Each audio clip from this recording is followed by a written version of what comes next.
Olá pessoal, eu sou o Natanael, anestesista e médico da dor. A gente vai dar seguimento à nossa parte prática e eu vou abordar sobre o bloqueio do nervo occipital maior. Então, eu usei a posição, identifiquei o paciente, vi todas as condições para ele fazer o bloqueio. O posicionamento que eu vou usar é o paciente sentado com leve flexão do tronco cervical, da região cervical. Eu poderia usar o paciente em decúbito ventral ou o paciente em decúbito lateral, como eu mostrei na aula. O paciente, geralmente, quando tem muito cabelo, a gente precisa usar bastante gel para fazer a camada para que a gente consiga visualizar. Então, a primeira estrutura anatômica que eu vou palpar é a linha nucal. Então, eu palpo a linha nucal, coloco o probe do ultrassom, e aí eu já organizei todo o ultrassom para ficar na melhor condição de eu visualizar a imagem. Então, eu vou ver uma linha hiperecogênica com sombra acústica, que é essa imagem aqui, tá? E aí, se eu quisesse fazer o bloqueio do nervo occipital, como eu faço por scalp block, é só eu lateralizar um pouco, a partir da linha nucal, e procurar a artéria occipital, que ela está pulsando aqui. Tá? Para a gente ter certeza, a gente coloca um colo. Dependendo do aparelho, ele consegue visualizar, dependendo da sensibilidade do aparelho, e outros aparelhos não. Então, ao redor do nervo, geralmente um pouco mais medial, você tem o nervo occipital passando. Só que para princípios de bloqueios para dor, geralmente a gente faz o bloqueio do nervo occipital maior ao nível de C2, que é um bloqueio mais profundo. Então a gente visualiza a linha nucal e desce com o probe até visualizar um processo espinhoso que a gente chama de processo espinhoso bífido, que aí a gente está na lâmina de C2. Então, estou descendo devagar até visualizar o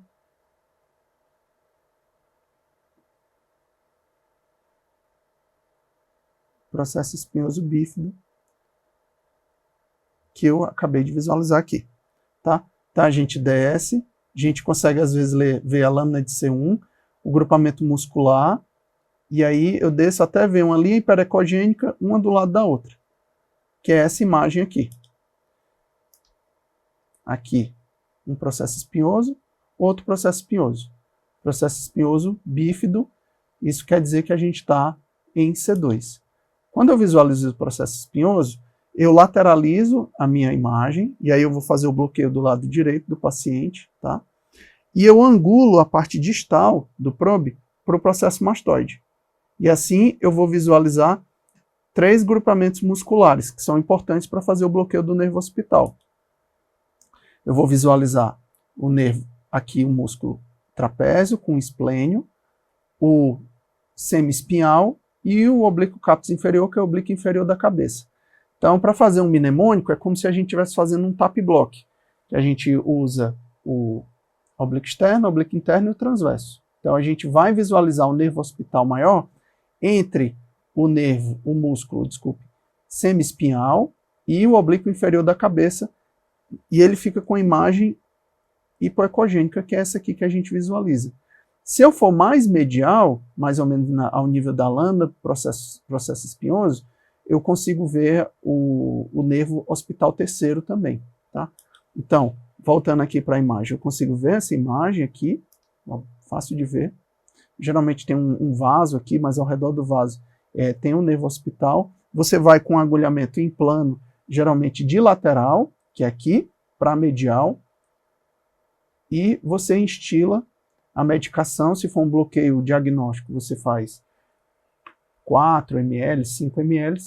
Se for um bloqueio mais terapêutico, um bloqueio até pós-operatório, para controle de dor, você pode fazer de 8 a 10 ml de anestésico local com corticoide. Outra estrutura que a gente às vezes visualiza é lateralizando mais o probe, e aí eu vou precisar aprofundar um pouco mais, eu consigo ver a artéria vertebral e o gânglio da raiz de C2, que eu consigo visualizar aqui. Tá? Aqui é a artéria vertebral, o colo consegue ver, e mais medial, o gânglio da raiz de C2, se você quiser fazer uma infiltração no gânglio da raiz. Nesse caso, eu indicaria você fazer uma combinada, ultrassom junto com a escopia, para você ter certeza que está nessa região, já que é uma região mais nobre. Então, do mesmo jeito, você faz o agulhamento em plano. Tá? Mas voltando para a nossa imagem principal, aqui eu vejo lâmina de C2, aqui, o oblíquo cápsula inferior, aqui a face que fica entre o oblíquo cápsula inferior, o oblíquo inferior da cabeça e o semiespinhal, o esplênido da cabeça, e entre o semiespinhal e o oblíquo cápsula inferior está o nervo hospital, geralmente uma estrutura hipoecogênica, que deve ser essa estrutura aqui. Tá? Lembrar das indicações e contraindicações na aula teórica, mas na parte prática é assim que eu costumo fazer. Então, deixo o paciente sentado, flexão da região cervical, vou de lateral para medial, ou, se for muito superficial, como é o caso desse paciente, eu posso ir até, você vê aqui que são 2 centímetros, posso tentar fazer fora de plano, mas o ideal é que você faça em plano, de lateral para medial, objetivando essa estrutura aqui hipoecogênica. Agora a gente vai seguir para o bloqueio do gânglio estrelado. A gente vai falar do bloqueio do gânglio estrelado, o paciente ele fica em decúbito dorsal, e dependendo do paciente, se você quiser ampliar o pescoço, você pode colocar um coxinha abaixo. Tá? Então, anatomia de palpação, você palpa a cartilagem cricoide, usa o probe retilíneo, e aí visualiza a imagem. Então, o que a gente está vendo? A gente visualiza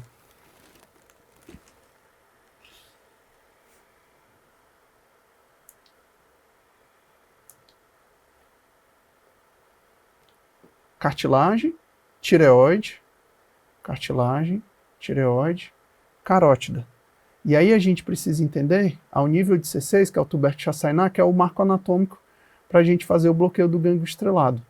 Então o que eu vou atrás? Eu vou atrás do processo transverso da vértebra, que eu não sei qual é inicialmente, e aí eu vou subir e descer para tentar ver em que local eu estou.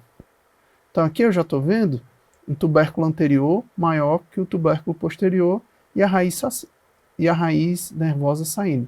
Então, provavelmente eu estou a nível de C6. Vou subir um pouco para ver se confirma. Então, lembrando daquele mnemônico que tubérculo anterior de C5, o anterior e posterior, eles têm mais ou menos o mesmo nível, a raiz de C5 saindo. Tubérculo de C6, um tubérculo anterior bem mais proeminente, que é o tubérculo chassaina. Tá? E o tubérculo de C7, ele geralmente, a parte anterior ele é inexistente e você só visualiza o tubérculo posterior, que seria esse aqui, tá? E a raiz de C7 saindo. Então, volto para a imagem, confirmo que eu estou em C6, e aí o que a gente percebe é que, ao nível de C6, com o tubérculo chassaina, eu vejo uma fáscia pré-vertebral e um músculo acima do processo transverso, que é aqui a lâmina óssea. E esse músculo é o músculo longo do pescoço. Então, eu vou com a agulha em plano, de lateral para medial, passo essas estruturas e instilo a medicação, o anestésico, ou o neurolítico, a radiofrequência, aqui acima do músculo longo do pescoço, abaixo da carótida, mais ou menos ao nível da fáscia pré-vertebral. Lembrando que existem riscos, que é você fazer o bloqueio do laríngeo recorrente, você pegar o nervo vago, ou você pegar o esôfago, que nessa imagem a gente não consegue visualizar. Outra maneira de você fazer a infiltração é você pedir para o paciente lateralizar um pouquinho o pescoço, para o lado contralateral, e aí você faz com que o tubérculo de chassaina, muitas vezes ele fique, ele aumente esse túnel que você vai precisar para fazer a infiltração, então facilita o agulhamento.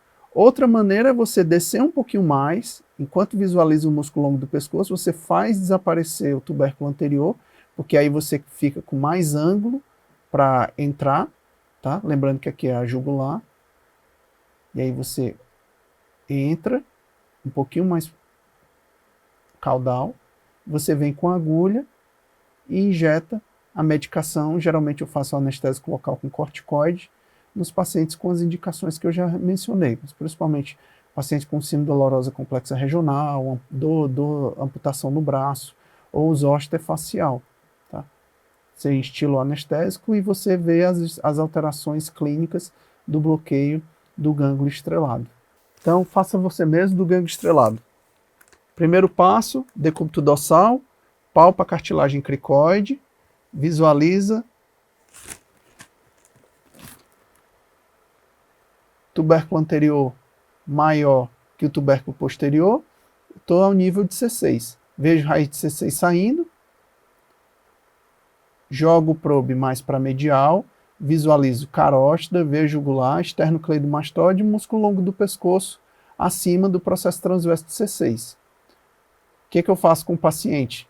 Peço para ele fazer uma rotação lateral para o lado contralateral que eu vou bloquear, ou eu desço um pouquinho o probe para assumir o tubérculo anterior, que é o tubérculo Chassainat, e eu ter um melhor túnel para entrar com a minha agulha em plano, de lateral para medial, e injetar a medicação na fáscia pré-vertebral acima do músculo longo do pescoço.